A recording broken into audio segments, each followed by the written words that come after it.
In my past life as a soccer coach, once you win a national championship, everybody wants to come play for you. Really not true.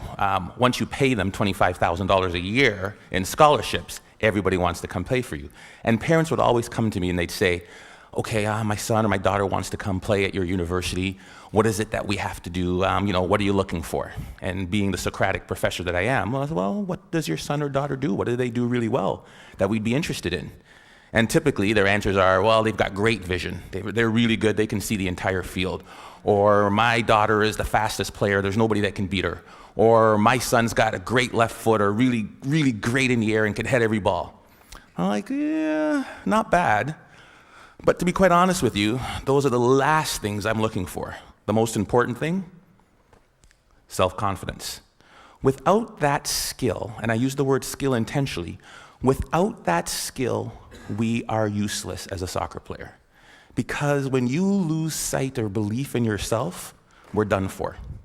I use the definition of self-confidence to be the ability or the belief to believe in yourself to accomplish any task, no matter the odds, no matter the difficulty, no matter the adversity. The belief that you can accomplish it. Self-confidence. Some of you are saying, great, I don't have it, I'm so shy, I'll never do good.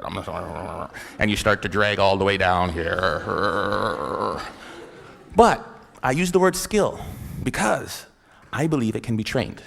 And I'll show you a couple of ways in which we do. Hopefully I won't run out of time. I don't use any slides because my speech always goes here, here, or here. So we'll see which way we get to.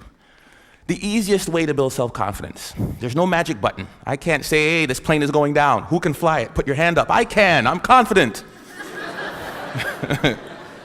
Repetition, repetition, repetition. Right? What does Malcolm Gladwell call it? The 10,000-hour rule? There's no magic button. I recruited a goalie from Colombia, South America one year. Big, tall, 6'3" man. He had hands like stone. I thought he was like Flipper. Every time I throw him the ball, down onto the ground. I was like, oh my God, we're in trouble. Simple solution. Get to the wall, kick a ball against the wall and catch it. Kick the ball against the wall and catch it. His goal was 350 a day for 8 months. He came back, his hands were calloused, the moisture on his hands were literally gone. He is now playing in Europe. Magic? No. Repetition, repetition, repetition.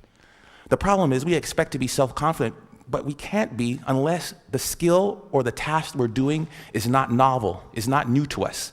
We want to be in a situation where we've had so much pressure in that, and what I mean, because pressure builds diamonds, we want to be in a situation where, hey, I've done this 1,000 times. I did my speech, and I practiced in front of the mirror. Hey, I'm sounding good. And then I read in front of my kids and my wife. I was like, oh gosh, got a little nervous. And then I get in front of Glenn Gould. Oh my goodness, I'm a little more nervous. By the time I get to the ACG, where 2,500 people, can't say any more, right? 2,500 people, where 2,500 people are there, I won't have a single ounce of nervousness because of my ability to practice, right? Over and over and over again. The problem with repetition is, how many of us bail after the first bit of failure? How many of us bail after the first bit of adversity? Edison was on that video. And depends who you ask, there's anywhere from 1,000 to 10,000 tries to build that light bulb. 1,000 to 10,000. J.K. Rowling should be on that video. You know how many publishers she took her Harry Potter book to? I believe the number was 12 or 13. I'm pretty confident, but after 2 or 3 no's, I'd be like, dang it. After 6 or 7, I'm like, maybe not. Definitely after 9 or 10, I'd be looking to be a soccer coach or something else beside an author. Right? I mean, 12 times somebody said no. But practice, practice, practice, and do not accept failure. Maybe it shouldn't be repetition. Maybe the answer should be persistence. Because we all repeat something, but very few of us really will persist. So that's one way to build self-confidence. Get out there. Do what you want to do and do not accept no. The other one is self-talk. We all have a self-talk tape that plays in our head. Anybody go shopping and put on a pair of pants this week? If you're a woman, the first thing that always comes, damn, I look fat in these pants. And if you're a man, it's the opposite. Oh God, I have no muscle, I'm so flabby, right? We all have this tape that plays in our head. As a student, if they asked me the question, it was like, oh, gee, please, professor, don't pick me. I don't know the answer. I look down, right? If you're let me tell you something, and the VP of Business Admin is here, so I shouldn't repeat this, but when they hired me as National Athletic Director, I sat in an architect's meeting, and I am about as dumb as a post when it comes to anything to do with numbers and angles. And they're like, the fundibulator valve of the architectural, what do you think, Dr. Joseph? Let me look into that for you and get back to you. Right? I was saying, oh, God, please don't ask me. Please don't ask me. We all have this negative self-talk that goes in our head. Guess what? There's enough people that are telling us we can't do it, that we're not good enough. Why do we want to tell ourselves that? We know for a fact that thoughts influence actions. We saw it there with the video Dr. Levy showed, right? We know that our thoughts influence actions. Why do we want to say that negative self-talk to ourselves? We need to get our own self-affirmations. Muhammad Ali, what was his self-affirmation? I am the greatest. Who else is going to tell you? There need to be quiet moments in your bedroom, quiet moments when you're brushing your teeth, that we need to reaffirm, I am the captain of my ship and the master of my fate. That is my affirmation. I came from a school of 1,000 people. I lived in a town of 1,000 people for 15 years. There's no reason that I should be in charge of an athletic department building Maple Leaf Gardens. But I am the captain of my ship and the master of my fate. If I don't say it, if I don't believe it, no one else will. How do you build self-confidence? Get away from the people who will tear you down. There's enough of that. Muhammad Ali, I am the greatest. There is no one better than me. It's a difference between hubris and ego and false pride. It's just reminding yourself in quiet, silent moments.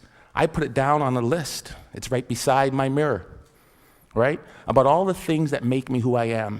Because I make enough mistakes, and the newspapers will recognize it, and people around me will recognize it, and they'll tear me down. And pretty soon I'll begin to believe it. There was a time when my confidence was really low. There was a time when I took this job, when I came from Iowa, I don't know if I could do it. I had to bring out my self-confidence letter. A letter I wrote to myself when I was feeling good. Ivan, congratulations on getting your PhD before 40. I am 40, under. Congratulations on winning a national championship. Good job on raising 3 good kids and marrying the right woman. I wrote a letter to myself. It was my own brag sheet, my own letter about the things I was proud of. Because there are moments, and we'll all experience them in our career, in our life, in our job hunting, in our relationships, when we are not feeling good about who and what and where we are. And I had to bring out that letter and read it time and time again for a period of about 2 weeks to weather me through that storm. It was important. Stop the self-talk, the negative self-talk. If you'll watch, you'll see some athletes, they'll have a little bandage or a little brand around them. Lance Armstrong's a perfect one. What's his self-affirmation? Live Strong isn't a brand. It was to remind him of who he was. Live strong. Then it came a brand. He would move that from one arm to the next arm when doubt and fear came into his mind. Live strong. Put it on there. Let's go. We'll all have it. Replace it. 2 ways to build self-confidence. Worried about my time, I'm going to tell you of one way that you can build self-confidence in others. We are coaches and educators. We are teachers. We are people who will create value in the world. And in doing that, we are critical by the nature of what we do. I am a coach. I want you to score a goal. Ball went over high. Dang it, the ball went high. Thank you, coach, I know that. Feedback tells me that. So what do? I need you to put your elbow or here. I need you to put your knee over the ball. I need you to follow through. Boom, land, great. Notice I never made it as a professional. What can we do?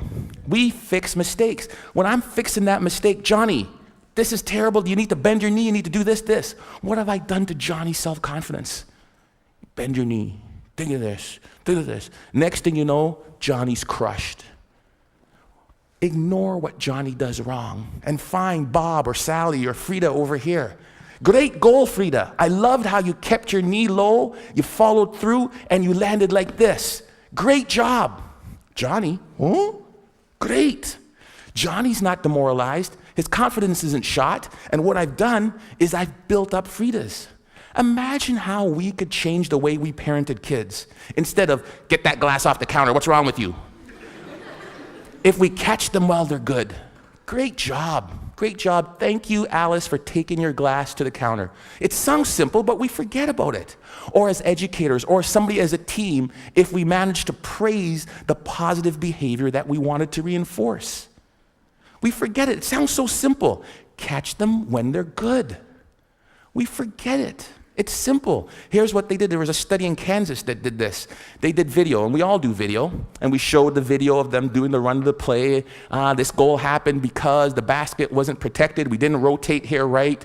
We needed to do this, and then to cover the slot. And if that's the baseline, improvement of the Kansas State team went like this. Then they said they ignored all of that, and they just showed them the times they did it right. The times they did it perfect, that presented no goals, spoke to the same points, improvement went like that. It changed and revolutionized the way we as coaches interact with our student athletes. We can apply that to the business world. We can apply that to our student group works. We can apply that to our management teams easily. Catch them when they're good. Last and certainly not least, my son is really good at this. Self-confident people interpret feedback the way they choose to. I asked my son, who is by the far terrible athlete, gets it from his dad. The games, they win 5-0. How was the game? Oh, great, I scored 3 goals, I got 2 assists. I'm like, I did not see him touch the puck. But he has his own perception of how he did. I love it, right? I'm that guy. I'm like, I remember when I was taking when I met my wife, it was in the Commons. Polly, would you like to go to the movies? Ladies, dingle, dingle, dingle. And she goes, no. I ask her again, because I think that she just hasn't seen me in the right light. Maybe that's not the wrong shirt on, right? Because I'm interpreting that the way I want to interpret it. Finally, I ask her out again. She gives me this one comment, right? Or she sent it through her friend, because that's the way you did it back then. She wouldn't date you unless it was the last person on Earth. The hell was freezing over. There was a small chance we had to save the planet Earth. Some people's like, there's no chance. I'm like, you're saying there's a chance. Right? Because that's how I'm going to interpret it. If I could give you one thing to take from this, it is, no one will believe in you unless you do. Listen to the words of that video. Here's to the crazy ones, the misfits, the rebels, the troublemakers, the round pegs in the square holes. We're supposed to be different, folks. And when people look at us, believe in yourself. Thank you.